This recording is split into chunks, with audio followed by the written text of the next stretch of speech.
Thank you.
next deskripsi dan menunjukkan teks deskripsi yang menarik. Jadi nanti kalian akan membuat teks deskripsi ya.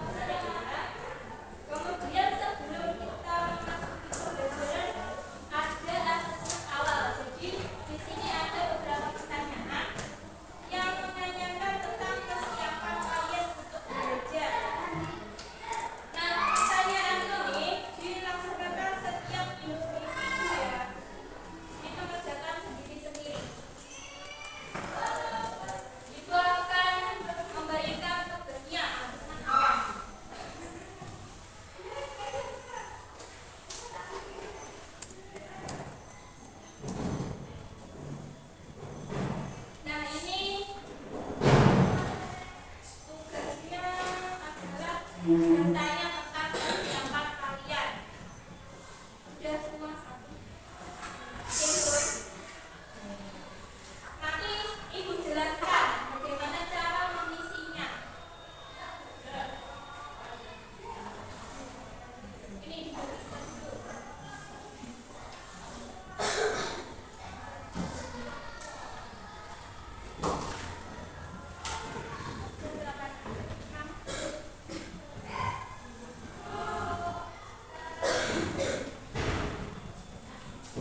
Melati.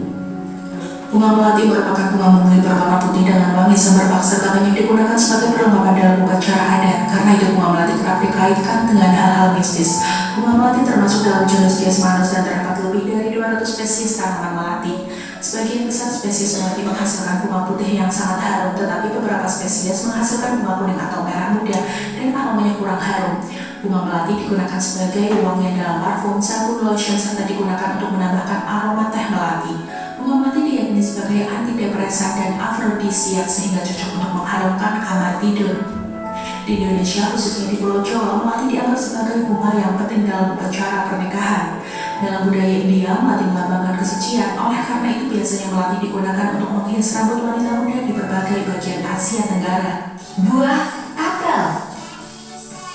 Halo teman-teman, kali ini kita mau kenalan sama buah apel. Ada yang sudah tahu buah apel? Apel mengandung serat yang tinggi, membantu pencernaan, dan menjaga kesehatan saluran pencernaan.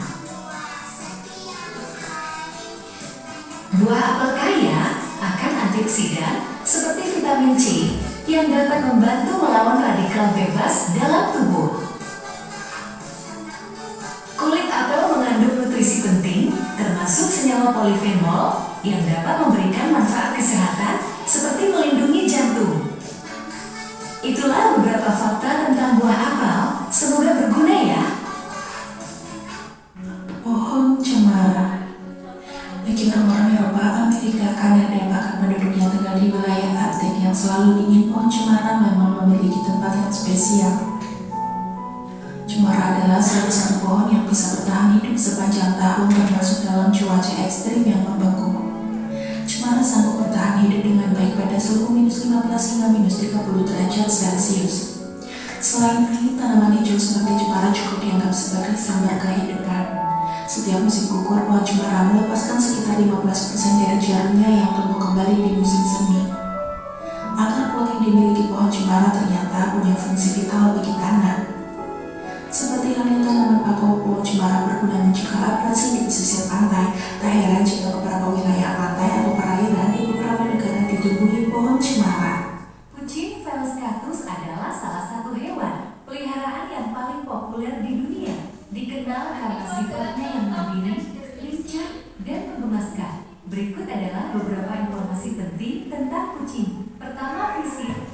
Kucing memiliki tubuh yang rapi dan fleksibel, dengan kaki yang cukup pendek namun kuat. Mereka memiliki cakar yang bisa ditarik, telinga yang tajam, serta mata besar yang memungkinkan mereka melihat dengan jelas dalam cahaya rendah. Kucing juga memiliki ekor yang panjang yang berfungsi untuk menjaga keseimbangan saat bergerak cepat atau melompat. Kedua, penglihatan dan pendengaran.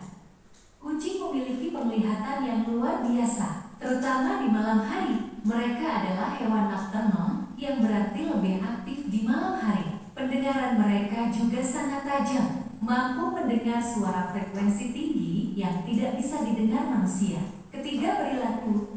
Kucing dikenal sangat mandiri dan terkadang bisa bersikap jauh. Meskipun mereka juga suka berinteraksi dengan pemiliknya, mereka cenderung mencari perhatian dengan cara yang halus, seperti mendong atau menggosokkan tubuh mereka pada pemiliknya. Kucing juga seringkali menunjukkan perilaku pengasuhan diri, seperti menjilati bulu mereka untuk menjaga kebersihan. Keempat, makanan. Kucing adalah karnivora obligat, yang berarti mereka membutuhkan protein hewani dalam makanannya. Untuk bertahan hidup, makanan mereka bisa terdiri dari daging, ikan, atau makanan kucing komersial yang diformulasikan khusus untuk memenuhi kebutuhan nutrisi mereka. Kelima, reproduksi.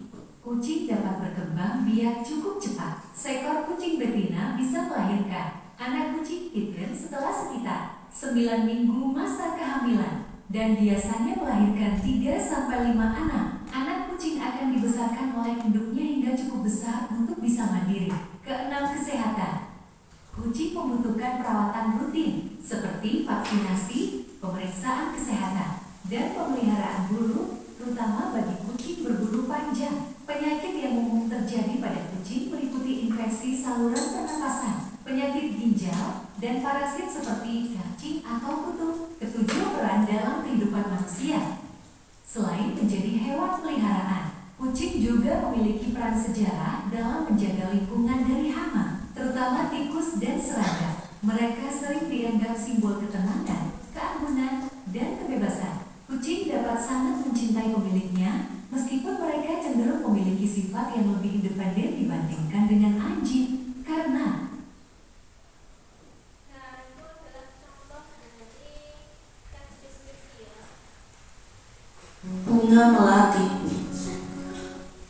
Nah, itu tadi. Kemudian ini adalah penjelasannya. Tadi kalian melihat objeknya ada apa saja? Objek itu ada kucing dan itu objeknya adalah hewan. Kemudian ada apa tadi? Ya, melati. Yang kedua ada bunga. Kemudian apel masuk ke objek buah dan lain sebagainya. Jadi kalian bisa menyebutkan sebuah objek ya. Ya. Nah, ini adalah materinya. Tadi adalah video pengantar, jadi kalian bisa menggambarkan bagaimana bentuknya teks deskripsi. Memahami isi teks deskripsi. Kita masuk ke dalam materi.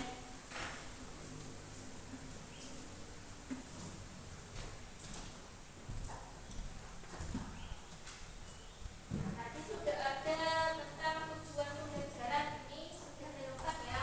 Siswa mempelajari fungsi dan unsur teks deskriptif, menyimak dan mendiskusikannya dalam rangka sajian deskripsi, serta berlatih menyajikan teks deskripsi yang menarik.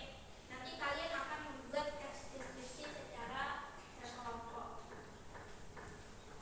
Siswa dapat memahami isi teks deskripsi, jadi nanti kalian ada tugas untuk menyimpulkan isi informasi dari teks deskripsi.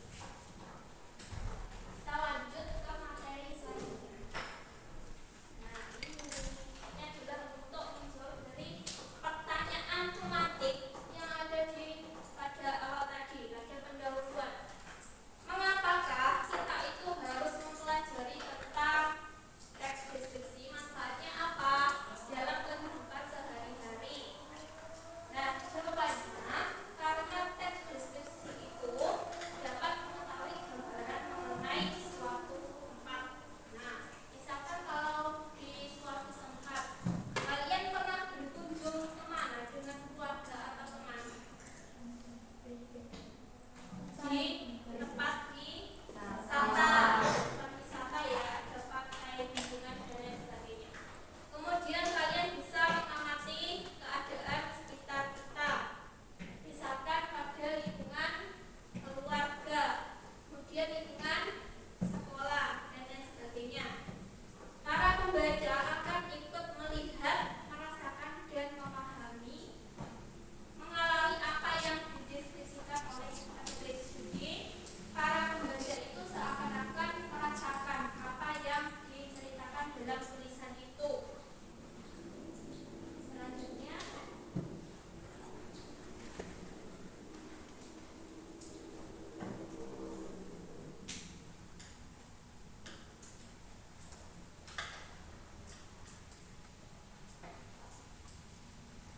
nah ini dia apa saja unsur teks deskripsi yang baik. Itu terdapat 4 ya. Yang pertama ada judul, kemudian ada identifikasi,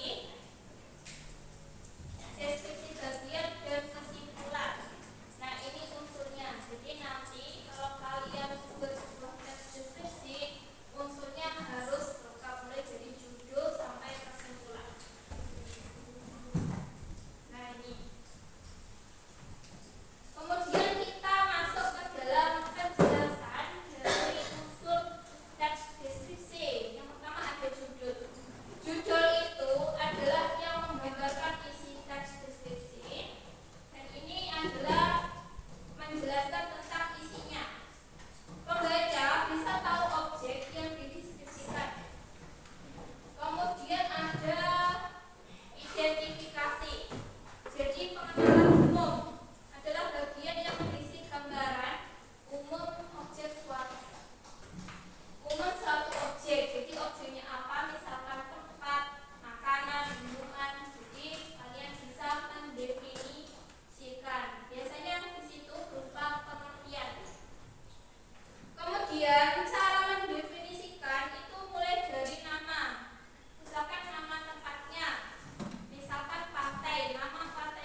Kemudian setiap orang itu memiliki gaya penulisan yang berbeda-beda. Jadi misalnya kamu dengan teman kamu itu memiliki gaya penulisan, kemudian gaya dalam menyampaikan sesuatu.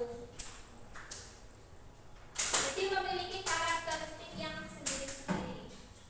Nah, dalam teks deskripsi itu kita memerlukan kamus. Kamusnya namanya apa?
atau peristiwa secara rinci dan jelas, sehingga mendengar, merasakan, atau mengalami sendiri apa yang dituliskan.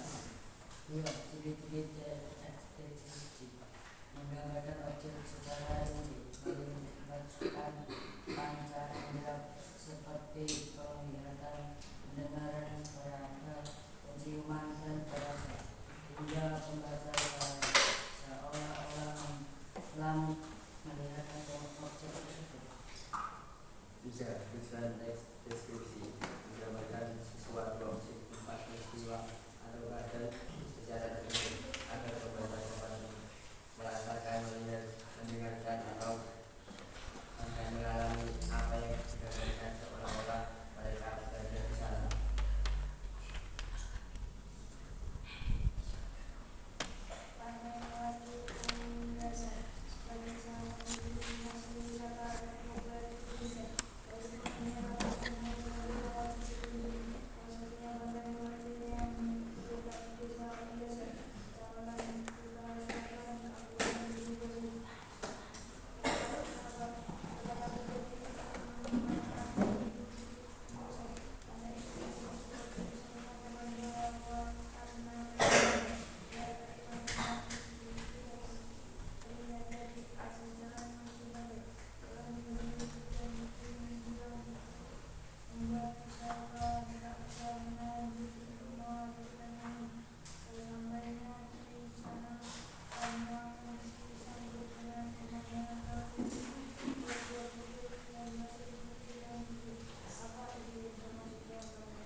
Terima kasih. Wassalamualaikum warahmatullahi wabarakatuh. Waalaikumsalam warahmatullahi